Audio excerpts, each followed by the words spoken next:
la Femme 2023, très heureuse de vous avoir sur ces plateaux avec comme invité maman évangéliste d'ailleurs, Nana Ngobila, qui nous vient de très loin et qui est intervenue ce soir dans le cadre de nos assises. Encore une fois, bonsoir maman. Bonsoir. Comment allez-vous? Très très bien par la grâce de Dieu, et vous? Ça va, merci. Alors nous avons l'honneur de vous recevoir sur ces plateaux et nous allons procéder par un peu comme un échange, un peu comme une conversation, parce que nous allons revenir sur tout ce que vous aviez dit. Déjà, je rappelle, pour cette année, la Convention de la restauration de la femme, nous avons retenu comme thème l'influence de la femme à notre époque. Et déjà qu'hier, vous êtes intervenu un peu avec les rapports entre la femme et les réseaux sociaux. Nous avons été richement bénis. Et aujourd'hui, vous avez eu comme sous-thème, dans le main du Dieu Tout-Puissant, tu ne peux que influencer. Alors, c'était un sous-thème très merveilleux. Et vous êtes allé dans le sens d'une femme comme un exemple, on va l'appeler modèle type, Déborah, des juges. Alors, qu'est-ce que cette femme peut-elle nous enseigner? L'histoire de cette femme peut nous enseigner quoi? L'histoire de cette femme peut vous enseigner que quand tu as l'opportunité et tu connais ton appel, fonce. La Bible dit qu'une femme, à un moment chaotique où les hommes normalement devaient se lever, cette femme s'est levée. Ce qui veut dire qu'il y a des choses qui arrivent dans nos vies qui nous demandent de pouvoir nous lever. Au lieu de subir, au lieu de pouvoir seulement attendre et dire oh mon Dieu, de se lamenter, sois une Déborah, lève-toi, sois courageuse, fonce, vas-y, mais n'oublie pas d'écouter la voix du Seigneur. Yes. Et pendant que vous parliez, vous aviez dit un truc qui était très, très intéressant. Vous disiez que qu'importe les lieux, avec le Saint-Esprit, une femme peut toujours influencer. Qu'est-ce que cela veut dire? Vous savez, aujourd'hui, si vous voulez vous rendre quelque part, vous pouvez mettre le GPS. Laissons dire que je veux me rendre à Rotana. J'ai une idée vague de l'endroit où ce Rotana se trouve. Et j'utilise mon GPS. Et des fois, le GPS peut prendre des chemins que je ne connais pas. Mais ce qui est sûr, c'est que j'arriverai à destination. Et quand le Seigneur nous a quittés, il nous a dit, je m'en vais. Mais il a même dit, il vous est avantageux que je m'en aille. Je vous laisserai le Saint-Esprit, l'ami fidèle, le GPS par excellence. Alors une femme sous l'influence et qui veut être une influence doit marcher avec le Saint-Esprit parce qu'il t'amènera à bord. Ah, ça c'est sûr. Avec le Saint-Esprit, tu n'échoueras jamais. Qu'importe là où tu tombes. Qu'importe les situations socio-économiques, on peut parler du Congo, dire tout ce qui se passe ici. Avec le Saint-Esprit, tu peux te démarquer. Alors, en dehors de la femme de juge 4, donc Déborah, vous avez également épinglé la veuve de Luc. Cette femme qui était allée pratiquement importuner quelqu'un pour lui rendre justice. Qu'est-ce que vous vouliez... C'est quoi le rapport entre l'influence d'une femme et cette veuve de Luc? Cette veuve de Luc avait une situation, elle avait un cas. C'était une veuve abandonnée à elle-même. Ce qu'on veut vraiment dire, c'est qu'aujourd'hui, on peut être comme cette femme, veuve, ne pas avoir de repères, ne pas savoir quoi faire, avoir une situation où on ne connaît pas quelle porte frapper, quelle solution chercher. Mais cette femme nous apprend que qu'importe si tu reçois un non, ne t'arrête pas, fonce. Une femme influente dans cette époque, si tu veux briller, oh, je vais te dire que tu vas rencontrer des adversités. Alors cette femme nous enseigne de pouvoir être résiliente, de pouvoir persister, au-delà de persister, de pouvoir persévérer et de ne jamais laisser les bras. Non, de ne jamais lâcher les bras. Voilà, exactement. Alors, revenons sur Déborah. Elle était prophétesse, juge et mariée à un homme. Alors, vous avez dit un truc, aucune fois son mari ne s'est intercalé dans toutes ses fonctions. Qu'est-ce que cela peut nous enseigner? Le fait d'occuper tout cela en même temps, mais qu'on ait un mari qui ne s'intercale pas dans tout ce que nous faisons. Pour dire la vérité, qu'importe nos titres, le temps que nous passons avec les nôtres, que ce soit nos maris ou nos membres de famille, c'est quand même un temps où on doit se ressourcer, on doit se sentir à l'aise. Et beaucoup de femmes aujourd'hui ont des appels. Beaucoup de femmes ont une mission. Mais souvent, ils sont incapables de pouvoir aller de l'avant avec leur vision parce qu'ils ont un mari qui n'est pas coopérant. Alors, quand tu as quelqu'un qui non seulement ne te considère pas comme une menace, parce que quand tu es ou tu as un poste vraiment assez élevé, tu peux intimider. Mais quand ton mari ne se sent pas intimidé, oh, tu es bien accompagné. En étant accompagné avec la bonne personne, tu peux accomplir beaucoup. Parce que qu'importe tes titres, chaque personne à un moment se sent fatiguée.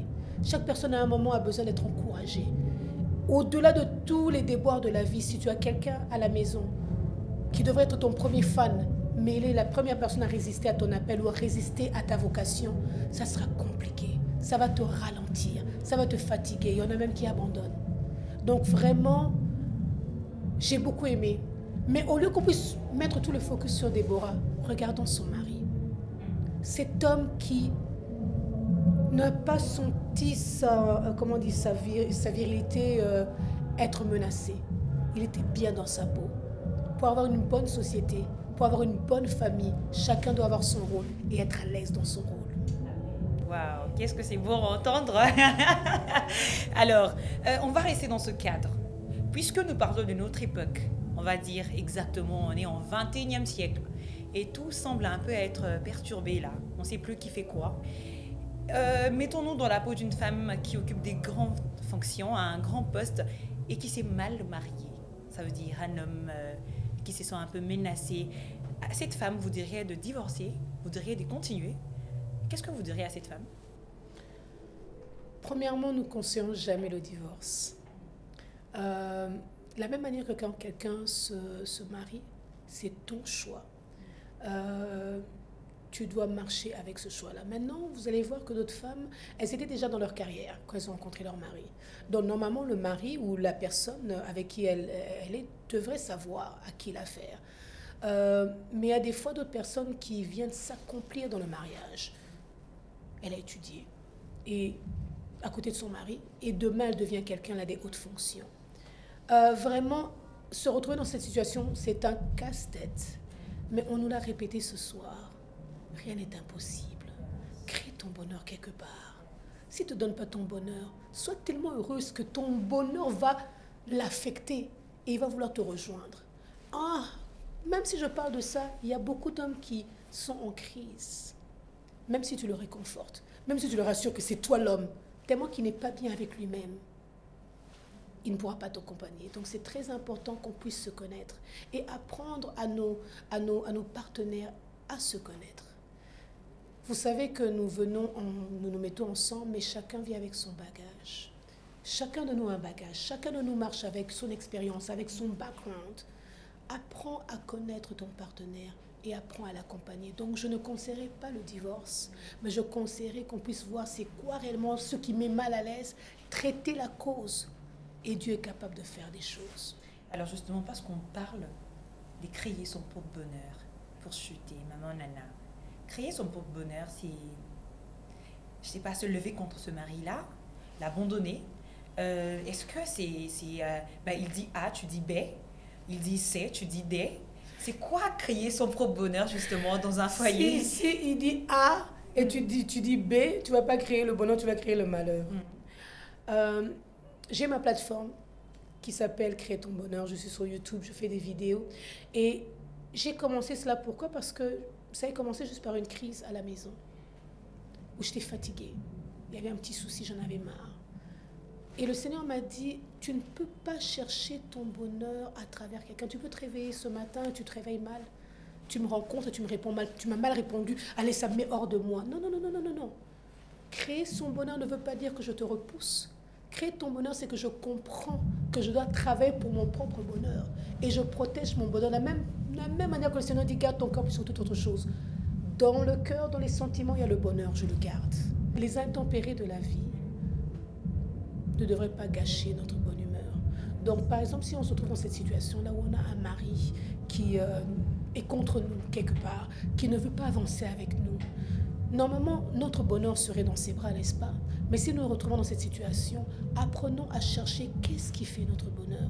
Nous ne pouvons pas juste caser notre bonheur à un seul endroit. Dieu a créé tellement de belles choses. La vie est belle, qu'importe tout. Donc je foncerai. Si je ne trouve pas mon bonheur en lui, je créerai quelque chose pour que je puisse me sentir accomplie et épanouie.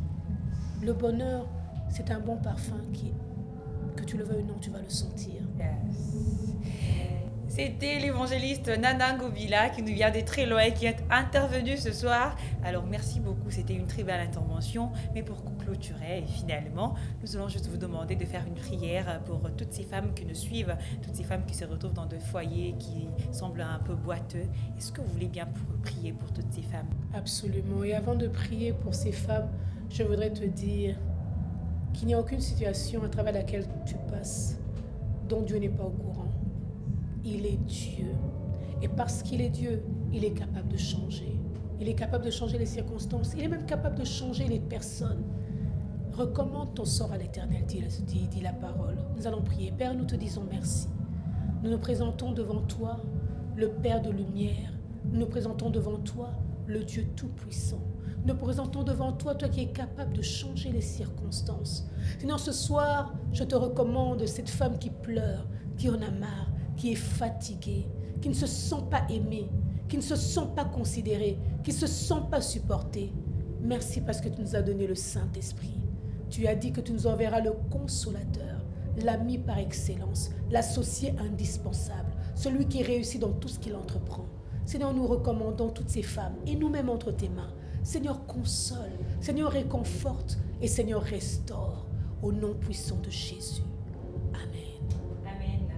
Merci à vous de nous avoir suivis et merci également maman et que Dieu vous bénisse. Je porte en moi le maître du salut.